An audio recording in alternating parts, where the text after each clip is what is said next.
నమస్తే. ఇప్పుడు మీరు చూడబోతున్న వీడియో ఖచ్చితంగా మీకు ఉపయోగపడుతుంది, నచ్చుతుంది కూడా. మరి మీకు నచ్చిన విషయం నాకు తెలియాలి అంటే ఈ వీడియోని మీరు లైక్ చేయాలి, షేర్ చేయాలి, అలాగే మన ఛానల్‌ని సబ్స్క్రైబ్ చేయాలి. మీ సపోర్ట్‌ని నాకు అందిస్తారు కదూ! ఓకే. ఇప్పుడు వీడియోని స్టార్ట్ చేద్దాం. నమస్తే. Welcome to our channel. నేను కుప్పా పద్మిని. ప్రస్తుతంతో పాటు ప్రముఖ ఆధ్యాత్మికవేత్త, జ్యోతిష పండితులు, అమ్మవారి సేవకులు, దత్త గణపతి ఉపాసకులు మురళీధర్ శర్మ గారు మనతో పాటు ఉన్నారు. మాట్లాడదాం. నమస్కారం అండి. మహాదేవ శ్రీమాత్రే నమః. మురళి గారు, తమిళంలో మనం చూస్తూ ఉంటాము సుబ్రహ్మణ్యేశ్వర స్వామి ఆరాధన చాలా చాలా విశేషంగా చేస్తూ ఉంటారు. అసలు మాట తీస్తే మురుగా స్వామివారికి సంబంధించినటువంటి ఏదో ఒకటి ఉంటుంది. కరెక్ట్. మురుగన్ మురుగన్ మురుగన్ అంటూనే ఉంటారు. ఆయనకు చేసే ఆయన సేవలో వాళ్ళు ఫస్ట్ ప్లేస్ లో ఉన్నారు అనటంలో ఎటువంటి అతిశయక్తి లేదు. చాలా చాలా చాలా బాగా కొలుస్తారు. ఈవెన్ అరుణాచలంలో కూడా రమణుల్ని మన సుబ్రహ్మణ్యేశ్వర స్వామిగానే చూస్తారు.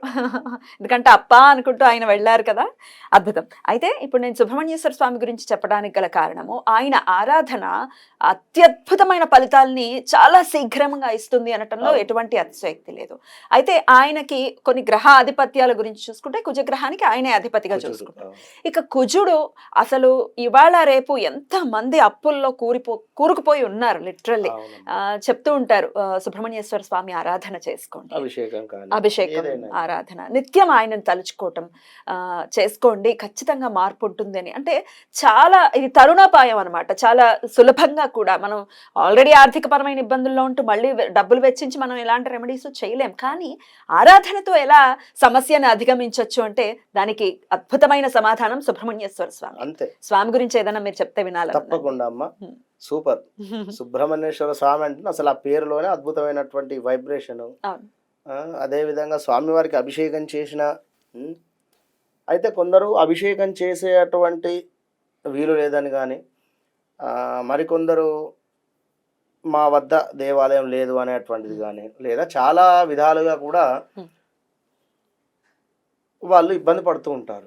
కానీ సుబ్రహ్మణ్యుడికి దగ్గర అవ్వడం కూడా చాలా అదొక సుకృతం ఉండాలి. అంత ఈజీగా ఆయనకి దగ్గర అవ్వడం అనేది జరగదు కదా.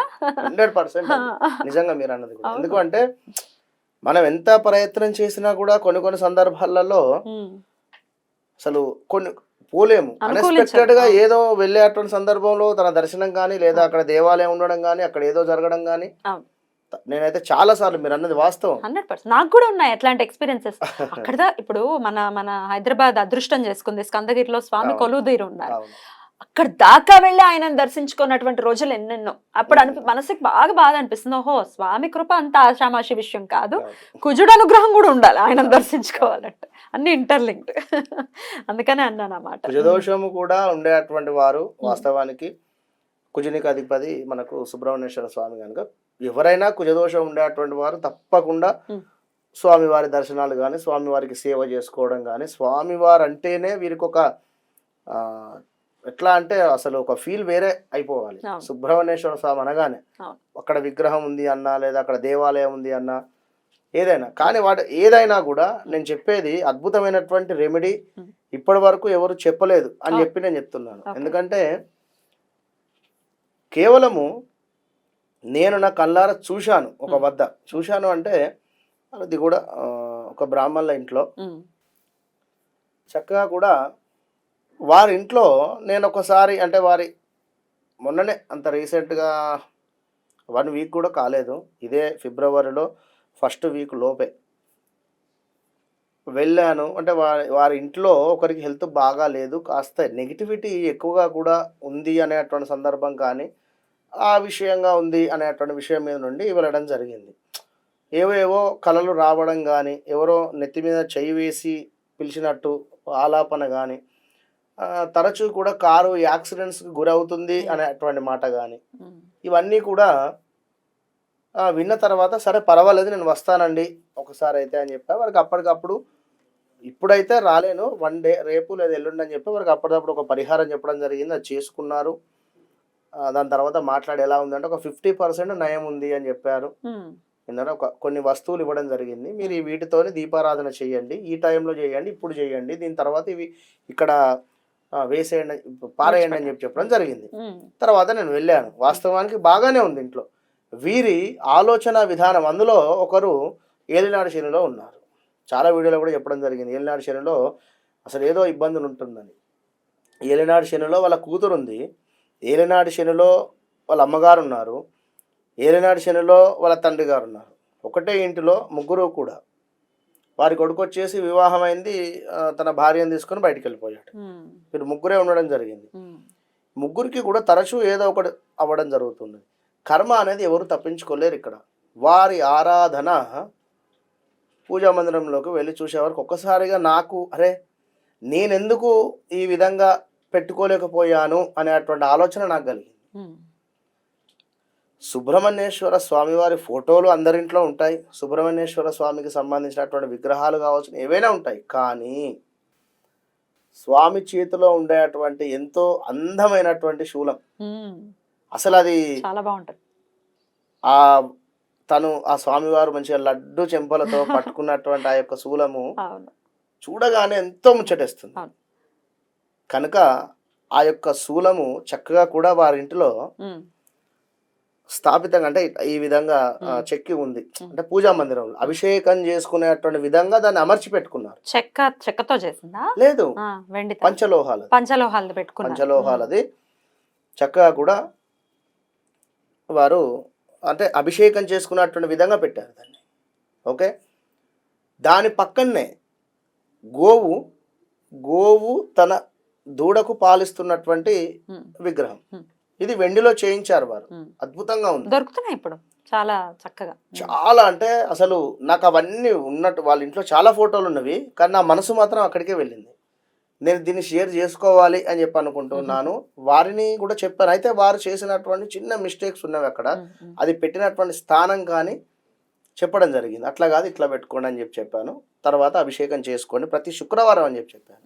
ప్రతి శుక్రవారం కూడా మీరు సూర్యోదయం కంటే ముందే దాన్ని అభిషేకం చేసుకోవాలి. ఆ యొక్క శూలంకు, అదే విధంగా ఆ యొక్క మనకు గోవు ముందు అభిషేకం చేసిన తర్వాత తాంబూలం అనేటువంటిది మస్ట్. ఇవాళ ఖచ్చితంగా తాంబూలం సమర్పించాలి. తాంబూలం సమర్పించిన తర్వాత తప్పకుండా మీరేం చదవకండి, కూర్చోండి, శరవణ భవ అంతే. శరవణ భవ అని మనసులో చక్కగా కూడా యొక్క భగవంతుడు అక్కడ కూర్చున్నాడు, అది మీ యొక్క శూలాన్ని పట్టుకున్నాడు అని చెప్పి మనసులో భావన చేసుకుంటూ ఉండండి. ఆర్థికమైనటువంటి సమస్యలను ఆ యొక్క శూలంతో అరికడుతూ ఉన్నాడు మీ ఇంట్లో ఉండి. ఆ నెగిటివిటీకి సంబంధించినటువంటి ఆలోచనలు కానీ ఏవైనా కూడా ఆ యొక్క భగవంతుడు యొక్క శూలంతో అరికడుతూ ఉన్నాడు. ఇలా ప్రతిదీ ఒకటే అని కాదు, ఇలా ప్రతిదీ కూడా నా యొక్క కుమార్తెకు నేను అనుకున్నటువంటి మంచి సంబంధం రాబోతూ ఉన్నది, తప్పకుండా భగవంతుడు నాకు అనుగ్రహం ఇస్తున్నాడు. ఇంతే. శూలానికి అభిషేకం చేయమంటారు. డైరెక్ట్ గా శూలానికి అభిషేకం చేయండి పంచామృతాలతో. ఆవు పాలు, పెరుగు, ఇటు శూలము, ఇటు మనకు చెప్పినటువంటి గోవుది. చక్కగా రెండింటికి అభిషేకం చేసి ఆ యొక్క అభిషేకం చేసినటువంటి పంచామృతాలను అందరూ కూడా తీర్థంగా తీసుకోండి. అటు పిమ్మట ఇదంతా అభిషేకం అయ్యాక నీట్గా క్లీన్ చేసేసి గంధముతో లేదా విభూతితో బొట్టు పెట్టి చక్కగా. భస్మం అంటే ఎంత సూపర్ స్వామి వారికి. పళని భస్మము విపరీతమైన సీలింగ్.